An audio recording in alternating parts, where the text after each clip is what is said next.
The Fire of Life.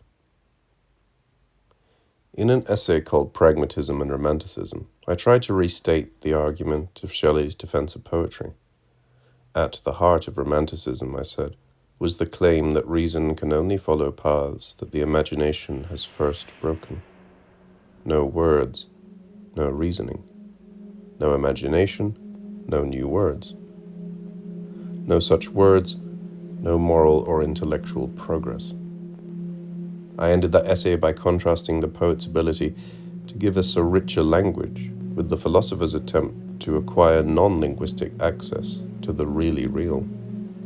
Plato's dream of such access was itself a great poetic achievement, but by Shelley's time, I argued, it had been dreamt out. We are now more able than Plato was to acknowledge our finitude, to admit that we shall never be in touch with something greater than ourselves. We hope instead that human life here on earth will become richer as the centuries go by, because the language used by our remote descendants will have more resources than ours did. Our vocabulary will stand to theirs as that of our primitive ancestors stands to ours. In that essay, as in previous writings, I used poetry in an extended sense. I stretched Harold Bloom's term strong poet to cover prose writers who had invented new language games for us to play, people like Plato, Newton, Marx, Darwin, and Freud, as well as versifiers like Milton and Blake. These games might involve mathematical equations or inductive arguments or dramatic narratives, or, in the case of the versifiers, prosodic innovation. But the distinction between prose and verse was irrelevant to my philosophical purposes. Shortly after finishing Pragmatism and Romanticism, I was diagnosed with inoperable pancreatic cancer. Some months after I learned the bad news, I was sitting around having coffee with my eldest son and a visiting cousin. My cousin, who is a Baptist minister, asked me whether I had found my thoughts turning toward religious topics, and I said no. "Well, what about philosophy?" my son asked. "No," I replied. Neither the philosophy I had written nor that which I had read seemed to have any particular bearing on my situation.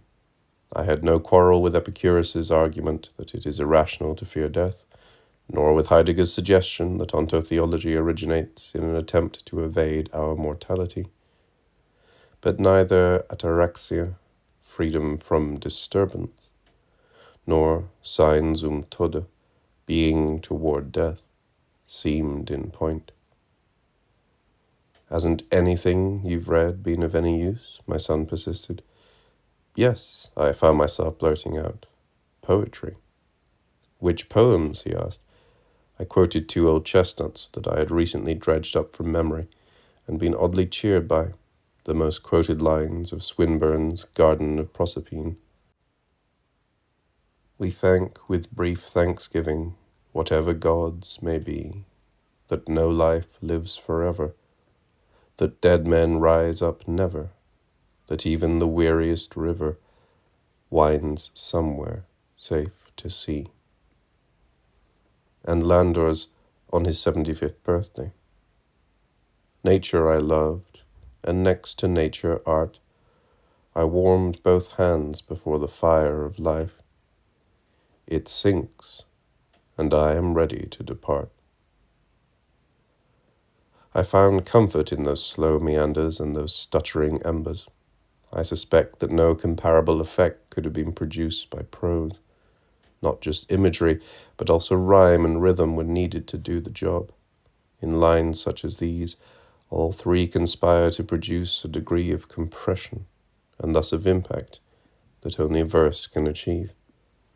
Compared to the shaped charges contrived by versifiers, even the best prose is scattershot. Though various bits of verse have meant a great deal to me at particular moments in my life, I have never been able to write any myself, except for scribbling sonnets during dull faculty meetings, a form of doodling. Nor do I keep up with the work of contemporary poets. When I do read verse, it is mostly favorites from adolescence. I suspect that my ambivalent relation to poetry, in this narrower sense, is a result of Oedipal complications produced by having had a poet for a father. See James Rorty, Children of the Sun, 1926. However that may be, I now wish that I had spent somewhat more of my life with verse. This is not because I fear having missed out on truths that are incapable of statement in prose. There are no such truths. There is nothing about death that Swinburne and Landor knew, but Epicurus and Heidegger failed to grasp. Rather, it is because I would have lived more fully if I had been able to rattle off more old chestnuts, just as I would have if I had made more close friends. Cultures with richer vocabularies are more fully human, farther removed from the beasts, than those with poorer ones. Individual men and women are more fully human when their memories are amply stocked with verses.